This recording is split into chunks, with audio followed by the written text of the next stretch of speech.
The clear, swift streams of the Ozark highlands of southern Missouri and northern Arkansas are a priceless national resource. Most are under attack, from proposals to dam their waters forever or from the simple pressure of progress.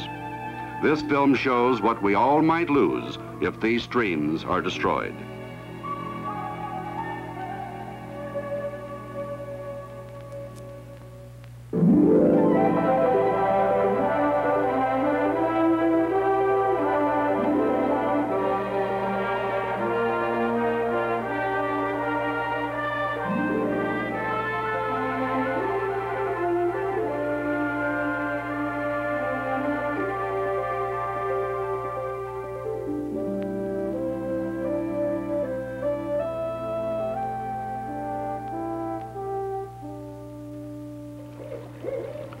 This journal of mine is a sort of continuing love letter to a river, a testimonial to half a lifetime of devotion.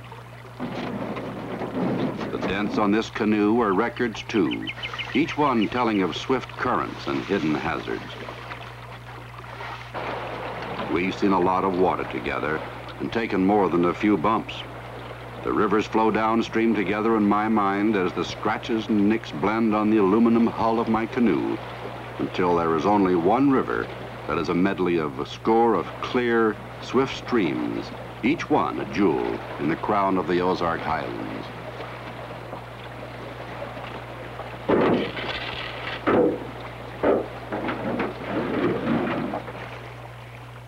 The river is water, of course, but also a great deal more. It is color and sound and movement.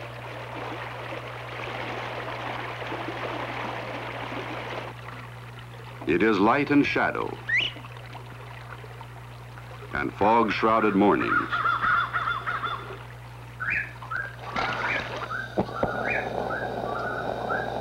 It is the narrow world of the gasoline lantern and the campfire, with only the night sounds testifying that there's a larger world beyond the campfire's glow.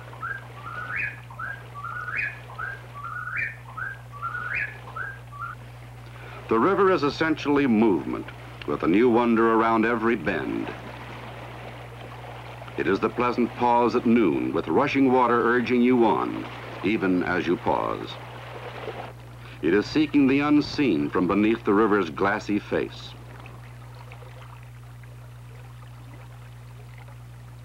It is the denizens that call the river home. These are the things that make a river to me, and the reason why I return time after time in all seasons. I have no quarrel with those who like impounded water, but the moving, changing scene is more precious than diamonds to some of us. Each river has its characteristics, like the granite gorges of the St. Francis, one of the brawling streams of the Ozark Highlands.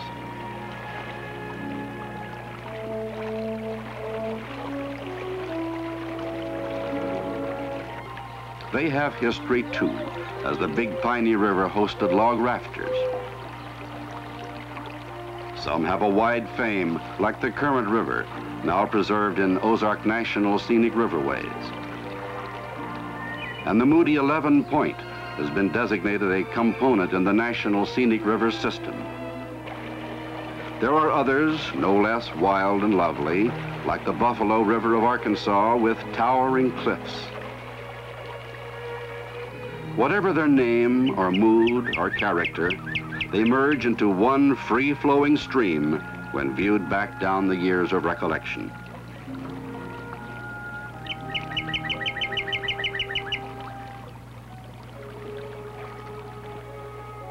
The essential thing is motion, the flow of the river.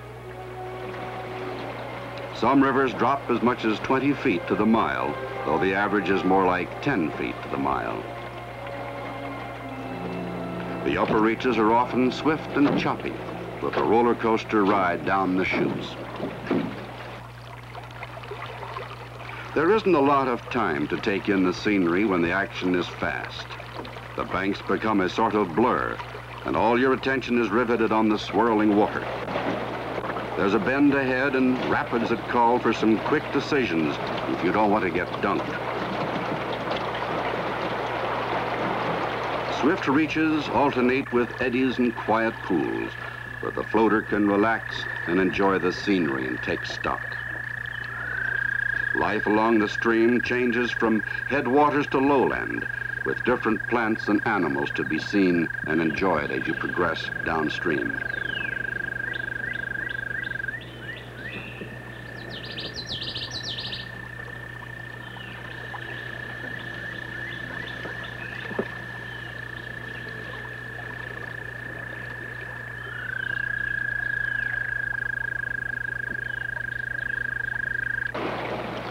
Then the next rough water's ahead, and you've got to plan your route. Mistakes can be unpleasant, but they're seldom serious in most Ozark streams. Once you've chosen your way through, it depends on skillful handling of the canoe and having enough speed to be moving faster than the water.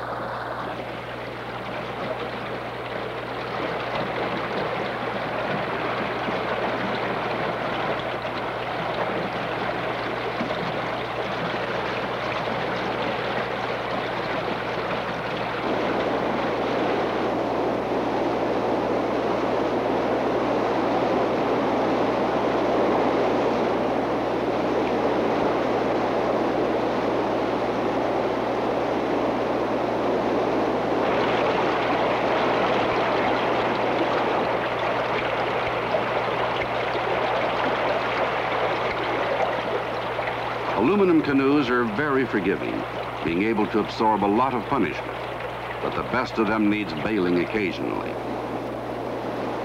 And teamwork is appreciated when you run into trouble in fast water.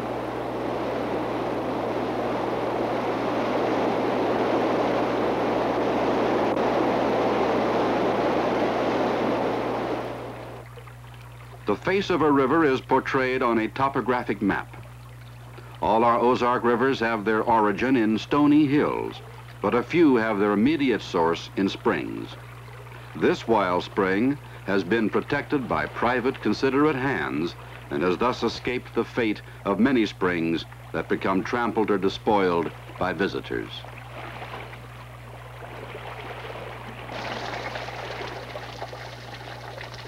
All streams are products of runoff from rain and snow, but some water passes through the soil and rock mantle and emerges as springs. The Ozarks are noted for many springs, often with a large volume of flow. They are valuable natural sources and well worth preserving. They gush up from gravel and issue from the rocky face of bluffs. Some emerge under considerable pressure. Some springs come from the mouths of caves large enough to attract the canoeist.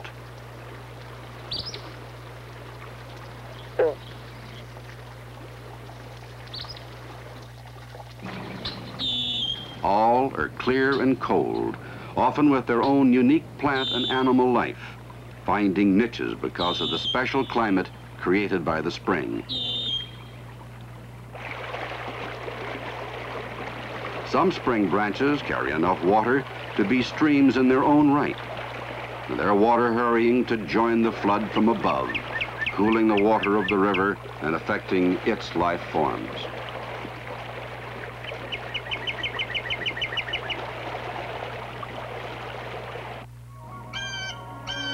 A river is also the trees and other plants that are part of its watershed. They help regulate the flow of the river. But equally important to the floater of rivers, the foliage backdrop lends an aesthetic dimension. Our river hills are some of the continent's oldest land above water. Yet the streams are relatively young because they continue to cut their way through the mantle of rock today. The St. Francis courses through rocks dating back perhaps some 550 million years. And the granite cliffs of the St. Francis display the beginnings of life in their lichen-coated rocks, which promise one day to become soil.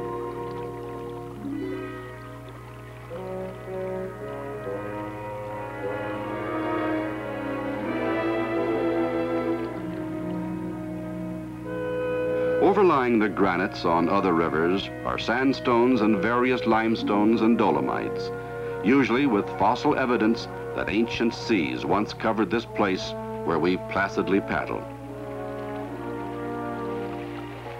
Much closer to our own time, red men lived along these shores, sometimes dwelling in the many cave entrances and bluff overhangs, paddling these streams and leaving evidence of their passing that we may occasionally chance upon. All of these things are a priceless part of my river. So too are the life forms beneath the running water, often only guessed at. It's pleasant to peer down the tangled roots of a bank-hugging sycamore to see creatures like the small-mouthed bass that find their homes in gravel-bottom streams. Minnows feed on algae covering the gravel. Most people pass unaware over fish so colorful as to rival tropical fish, each playing an important role in the total story of the stream. The surface barrenness is deceptive because beneath it, life goes its busy way. I'm always glad to see the hogsucker vacuuming the stream bottom because its presence tells me the stream is yet unpolluted. In shallower parts, I sometimes watch the horny-head chub carrying rocks to build its nest.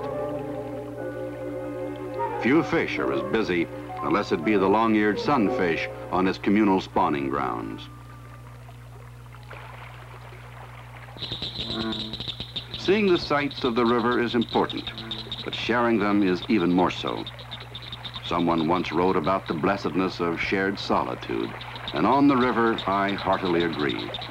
You don't have to say anything, a nod or a smile, and the thing is shared, the mood unbroken. It calls for a receptive state of mind, because a river's tiny vignettes are fleeting as dragonflies. You take them as they come.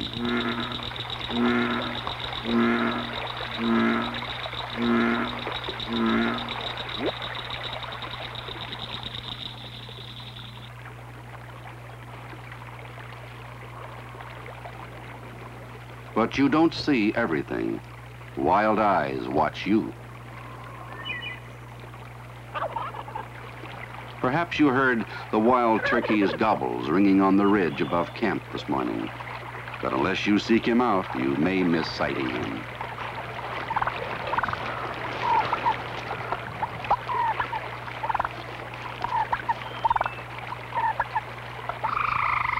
Occasionally, we leave the frail skin of our canoe and hike the banks, where even more sights and sounds are to be found.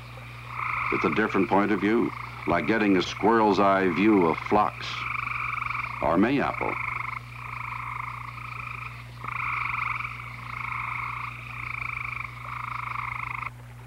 Or chancing on a woodcock's nest. The odd timber doodle lives along ridges and in moist bottoms, but finding one of its nests is rare enough to be a red-letter day in our lives. Many river creatures are rarely seen. The beaver, a nocturnal animal, is seldom glimpsed in daylight, but this giant rodent is nevertheless a valuable asset to the life of the river.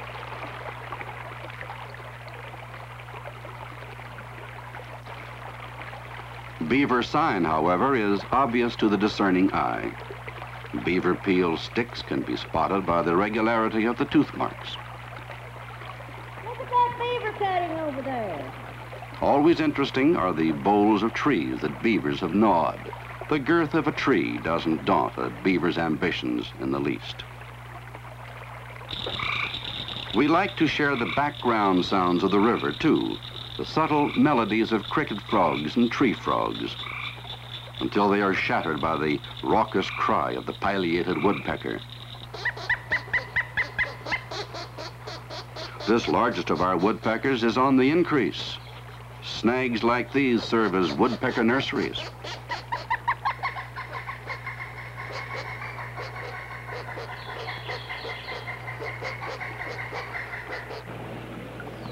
The pale water willow flowers are often overlooked by canoeists, but not by pipe vine butterflies.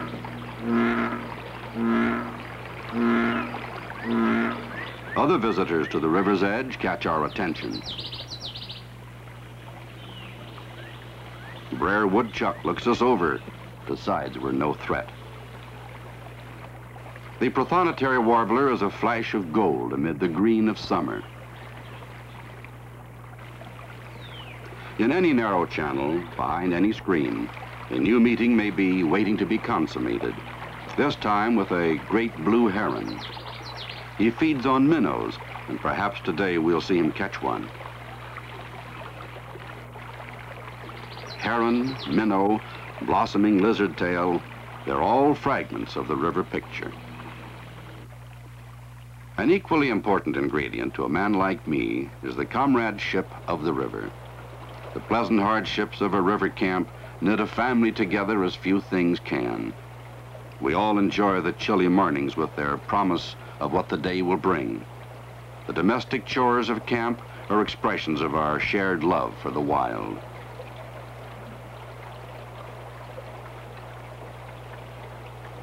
No net ever caught fish as lovely as morning dew. And no invitation to the day was ever as welcome.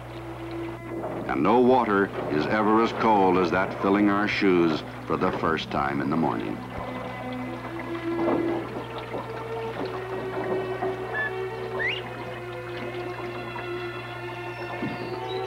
The shared sights and sounds strengthen our friendships with one another and with the river.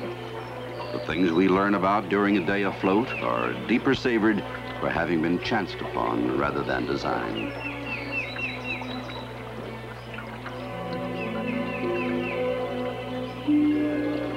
We bring willing hearts and an awareness to see and hear, which is a pitifully small contribution compared to what we take away. We seek ever to know the river more intimately. As the day warms up, a closer communion with the river seems appropriate. I always treasure memories of roll-your-own music and hearty lunches. Young folks add something to the river. Our group has always believed a wild river should be free, and that means free of trash and litter, too. Take nothing but pictures and leave nothing but tracks makes a good slogan to observe when intruding on a river. Young people enjoy the challenges and soon develop necessary skills the water demands. Unlike western rivers, our streams are seldom really dangerous, but they do require some dexterity unless one wants a spill.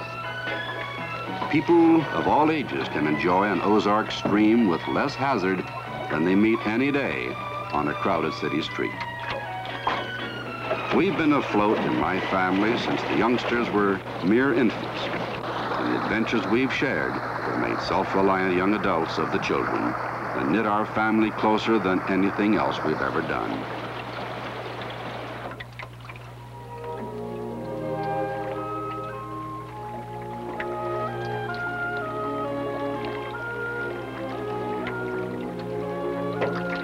Of course, there are obstacles, and we wouldn't have it any other way. They are part of the surprises and uncertainties and what helps keep the illusion of wildness in our rivers. They also teach us humility.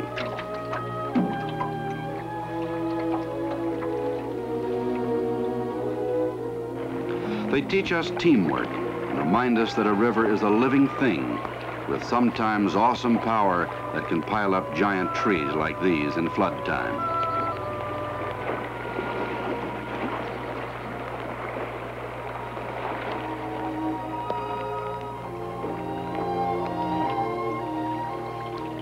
The popularity of our streams in recent years means that fishing pressure has increased tremendously. Where one person might have cast a lure at a root wad in former years, 10 or 100 lures might be seeking fish today.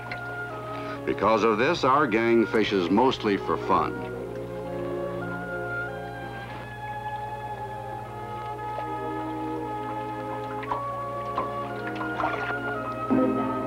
Gravel bars are the traveler's rest along the river. I think our gang is happiest when loafing around camp on a summer's evening.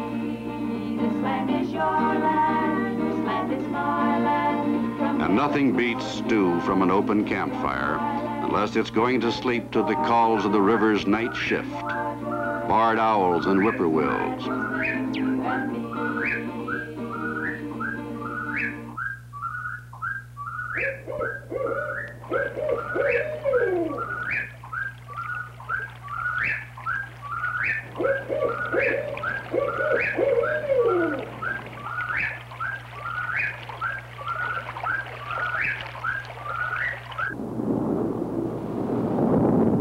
Living outdoors as we do, we make adjustments to the weather. Rain never hinders our enjoyment of the river because good rain gear keeps us relatively dry and we sleep dry and warm. I can take anything as long as I get a good night's sleep and am well fed.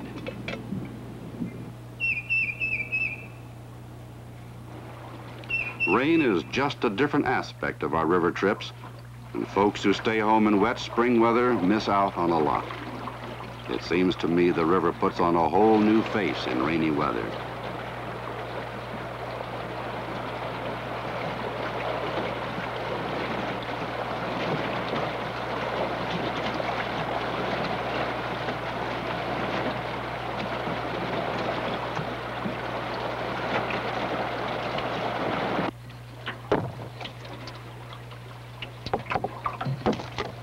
Rain is only a minor discomfort as long as you have a campfire and good companionship.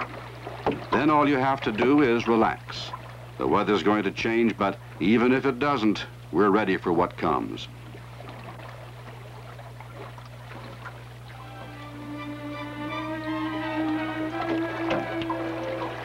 Almost before you know it, summer is gone.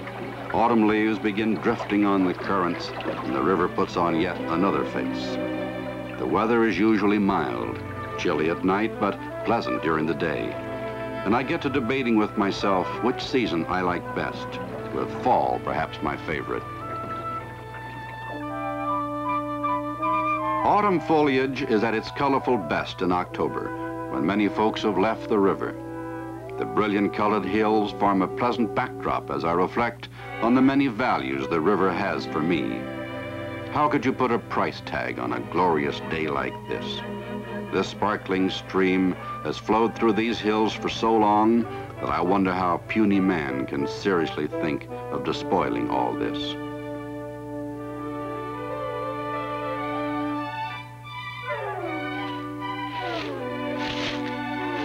What was that sound? Probably a squirrel. And yet, there are those who would dam up or otherwise alter or abuse this river and its watershed. I wonder if they've ever drifted through an autumn day on such a stream. There's that squirrel again. They tell me that even the giant sycamores along my river are doomed. Uses for their wood means they'll never again grow to the size they once did. I wonder sometimes exactly what progress means and if we can really afford its costs. But a day like this can shake off even the gloomiest thoughts. There's always too much to see and too much to do.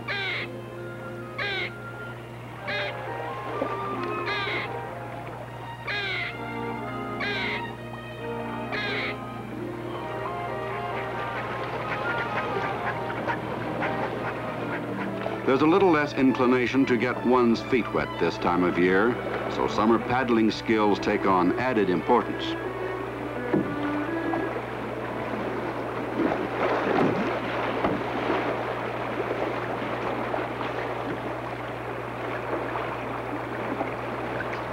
Running the river is exhilarating anytime, but on crisp fall days it is especially so. Who'd trade an armchair for a canoe on a day like this? What painting could rival colors like these? But for all of autumn's breathtaking hues, there is still more to a free-flowing river.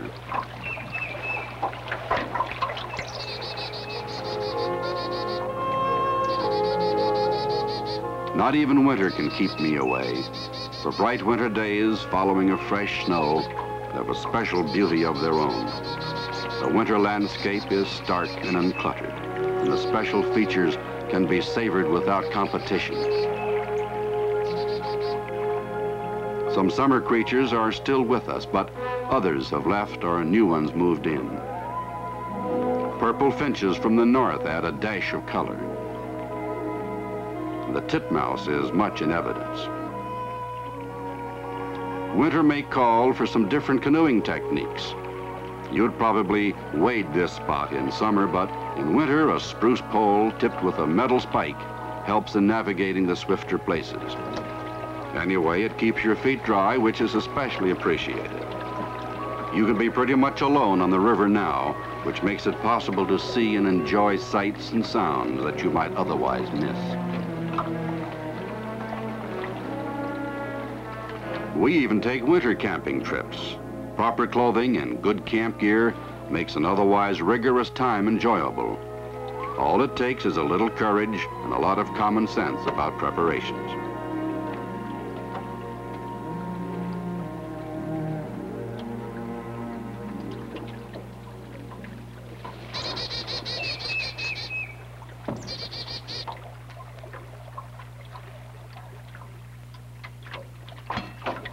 A big part of that preparation is planning for plenty of hot, nourishing food.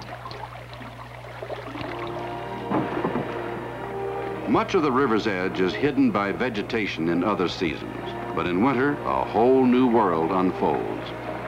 Some things remain unchanged, like the rush of a swift chute and the tingling warmth of exertion. But in the quieter moments, the little winter scenes reveal themselves. Melting snow and little ground seeps and freezing temperatures convert a limestone cliff into a stunning tapestry of ice.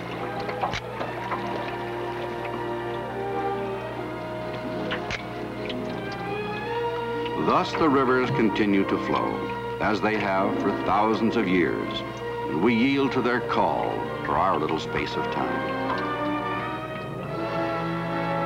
It's all there in my notebook. The sights, the sounds, the smells, one man's impressions that call up the rivers in my mind's eye when I'm away from their flow in my workaday world.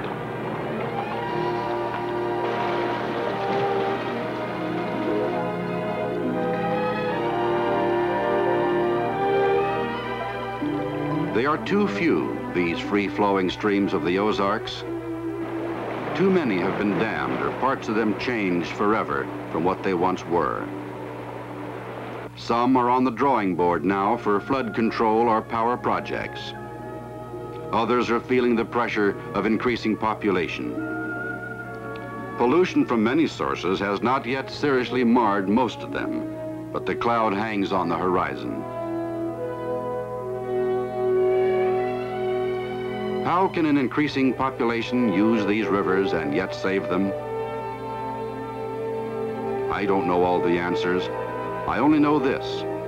Both my youngsters and myself, and others I'm sure, have learned a great deal from nature's store along these rivers. We're grateful for that. And in our gratitude, we can only pledge that we will work so that others may enjoy the things we have known. Somehow, we must find a way to ensure that the rivers will continue to flow clean and free for all our tomorrows.